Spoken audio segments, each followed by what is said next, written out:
He did a gig on Prairie Home Companion, so about 3 million people saw him, and then he was all dressed up in the Rainbow Room one, I think, New Year's Eve, and many New Year's he Eve. played every kind of music there is. We had a chat with him a little while ago, and he said except go-go, maybe in hip hop, but he's game.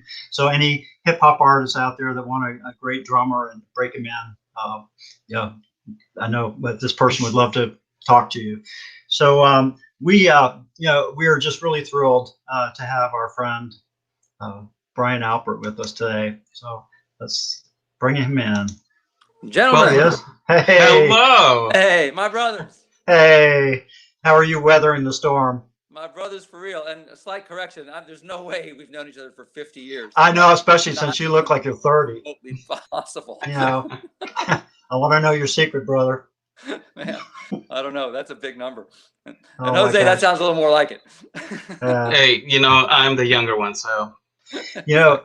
Brian, I was thinking about a story I wanted to share with folks that just came to mind this evening. I was thinking about when we did the show, The Poet Warriors, in 2010 at the DC Fringe Festival, and Brian was our percussionist, and we had a keyboardist, and we were in a very small theater. It was a cast of 6. And a lot of singing and dancing. And the first night we were opening, we set Brian's drums up out sort of in a hallway. And all of a sudden, the house manager said, "You can't do that. That's against the rules. It's against fire code." We're talking like 5 minutes before curtain, right? Oh, 5 minutes before curtain. Yeah. And so I said, "Brian, we're going to have to move your whole kit onto the stage." I went backstage and said to all the actors, I said, "Okay, you're now sharing the stage with the drums."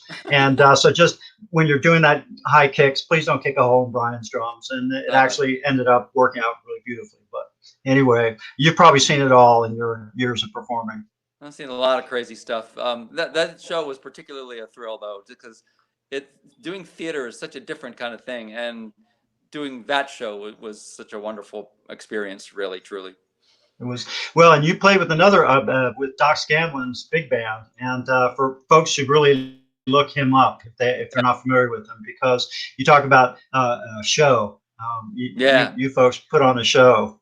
Yeah, that's stepping back in time. I was the Imperial Palms Orchestra, and I was in that group for 15 or 16 years, and every gig is a tux and a big show and a big 20-piece band, and women coming on and going off and changing clothes and music from the 1920s and 30s and 40s, and I learned a ton of stuff playing in that band of like forgotten styles. It was like being a musical archaeologist, really. All these styles that just are not played anymore. And your lead singer, Shushu, is pretty amazing.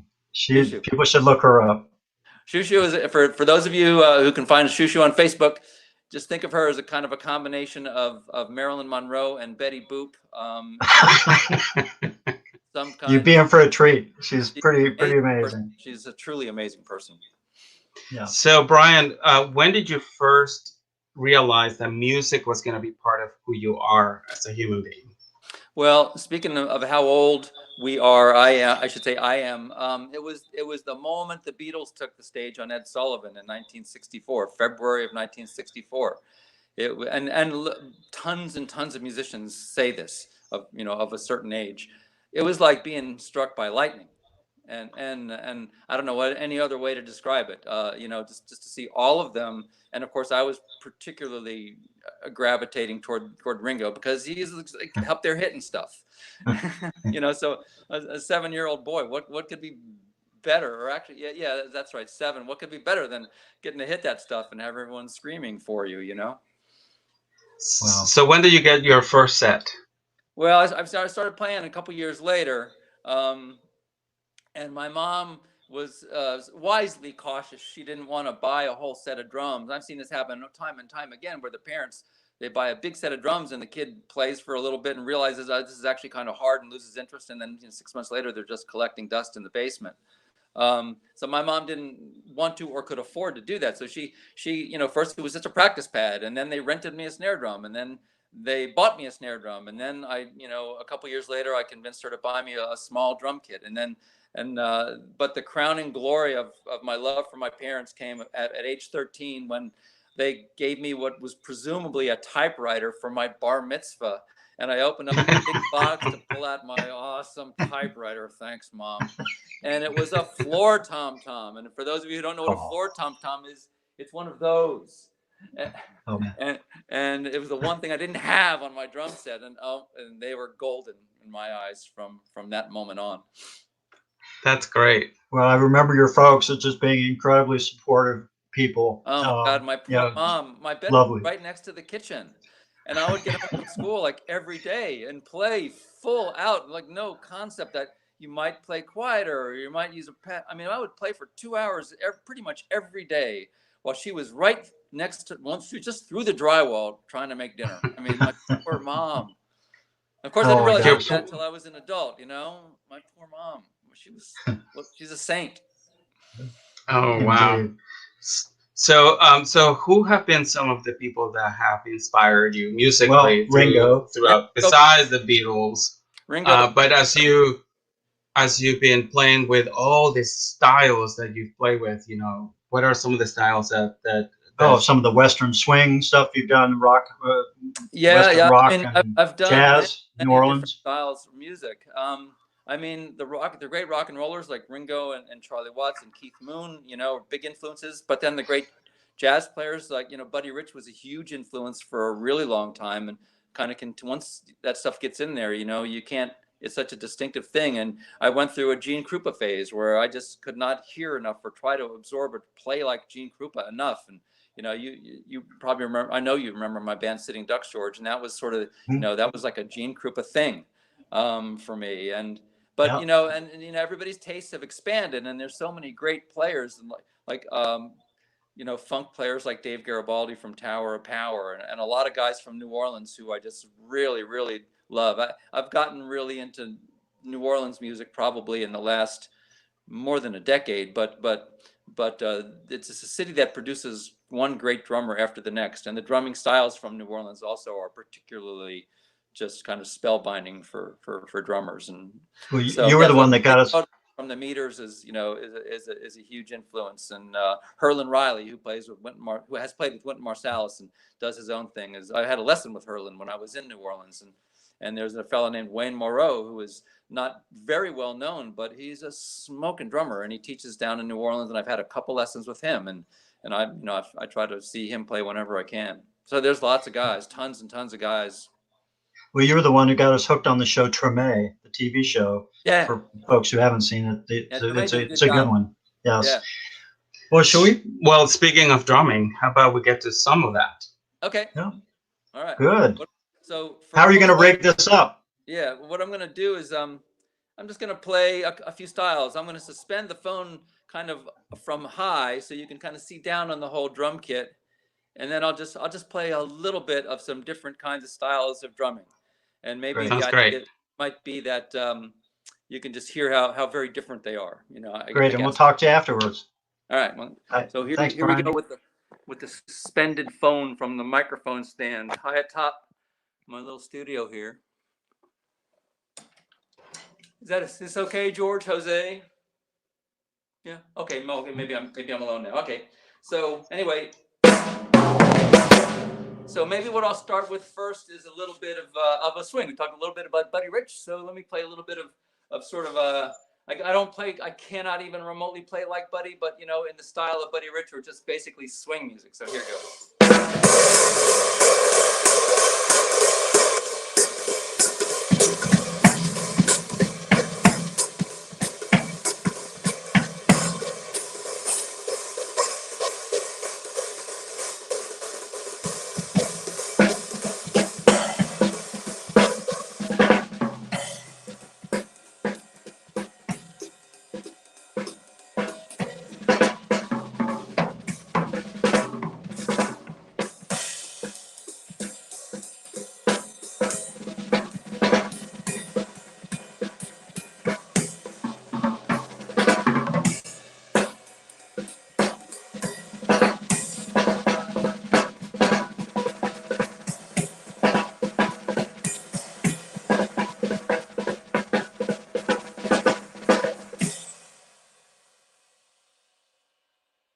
That's a lot of noise. I know. Imagine being somebody's mom 5 feet away from that 2 hours a day, every day. Where's my cowbell? I got to have a cowbell here somewhere. Thank you, Mom. Okay. More cowbell, you know. Oh man. Okay, so that was a little bit of swing music. But just to give you an idea, I mean, in Western swing music, we talked a little bit about Western swing. That's music from Texas and Bob Wills and his Texas Playboys, and popularized these days by Asleep at the Wheel. And just to give you an idea, you know, like urban swing that I was just kind of playing has this really loose kind of elbows swinging kind of feel. You know? Western swing is quite different. It's swing music for sure, and those bands were killing. But that style is much more kind of buttoned down, like you might think of something a little bit from Texas. It's just a little bit more conservative, right? So this is a little bit of a Western swing beat.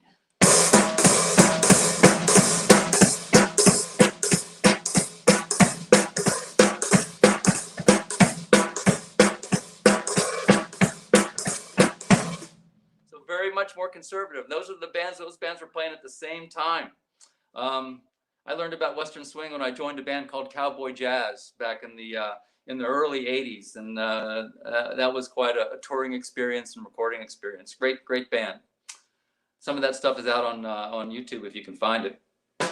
So anyway, some swing music. So maybe I'll play a little bit of funk. So you can hear a little bit more like how and this will be just a little bit more straight kind of funk. And I'll start it out with one way that's kind of even you might think of it as a rock beat.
All right. That sounds great. You got your earbuds in by now? Oh yeah, man, that's awesome. I'm channeling your mother right now. The neighbors are calling the police. That's fantastic. No, my gosh. I'm lucky. I mean, I'm here underground basically. I practice late at night. I practice a lot of times. I don't even start till like 1 o'clock in the morning. I swear to God. And hey, Brian. Yeah.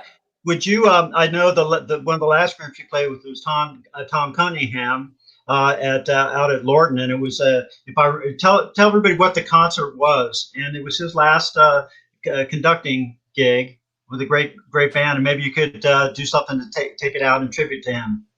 Okay, yeah.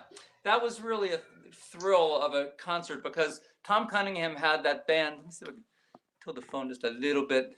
No, that's not any better. Okay. Tom Cunningham had that band for 42 years, and they did the classic big band repertoire. So it was great stuff. Count Basie, Duke Ellington, Jimmy Lunsford, all kinds of like really, really amazing music. And he had the best book. When musicians talk about a book, that's the collection of charts that typically one band has at its disposal.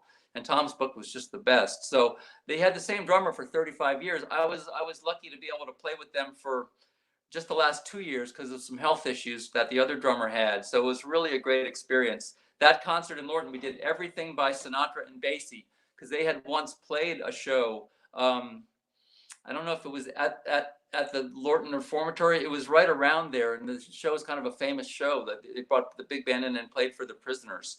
So that's what we did that whole night, or that whole afternoon, really. And I was happy to have you guys there. That was Tom's last gig after having the band for 42 years. It was really bittersweet. Brian, can folks find Tom Cunningham on YouTube, or Yeah, there's pretty much Tom Cunningham stuff on YouTube. that show was video recorded, but I don't know if it's up on YouTube or not. But you can see Tom. Tom made a living out of doing the swing dances out at Glen Echo, and so there's a whole bunch of stuff of them playing out at Glen Echo. Well, Brian, it's so great for you to do this with us and for everybody listening. And I'm wondering if maybe we could take it out by asking you, what you think music can do for us in this time we're in right now. Well, let me pull the phone down. Yeah, I mean, what a great question that is. And of course, I'm connected with a lot of musicians, so you see them, you see and hear them kind of hurting almost every day, because there's nothing worse than just you make your living playing gigs, or just even if you don't make your living that way, you're out regularly playing, and all of a sudden you can't do it anymore. And there's a lot of great stuff happening. I saw there's a band from New Orleans called Big Sam's Funky Nation.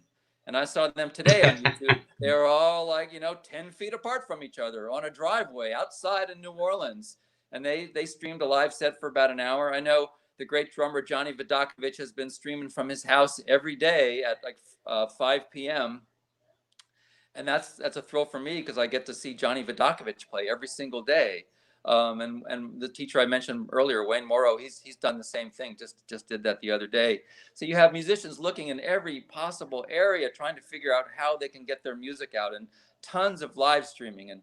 And I've seen people using, like, big choirs using Zoom, and I don't know how they do this, but you see a whole computer screen full of faces all singing in harmony, and it sounds great. And I don't know how they keep it all synchronized, but it's like we're doing everything we possibly can to try to keep playing and to try to keep our spirits up, because of course that's what makes you happy. I mean, playing music is one of the greatest joys you can imagine, and all of a sudden not be able to do it, it's just, I mean, I know everybody's in that situation one way or the next. We're all in this together, and everybody is facing that same thing. Like, we can't live our lives, and this is crazy. So you just do what you can do, right? Yep. Well, thanks, brother, for being here with us. And we know you're always connected to us. And right here. So thanks so much. And we'll see you soon. I love you guys, and we'll see you soon. We love you too. And thank you for being part of the Music Connection. And send us off with a little something there, man. Okay. All right. And I'll just start, and you guys just like cut me off when the time for the big hook. We want to hear the neighbors yelling. All right, I'll play a little bit of New Orleans second line. How about that? Perfect. Thanks, Brian. That sounds great.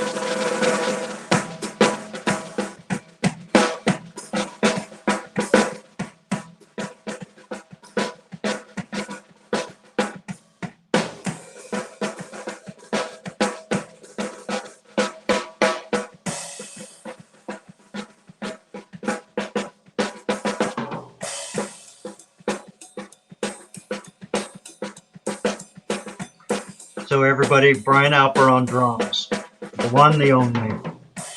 Everyone take care. Till next time, when we connect again through music.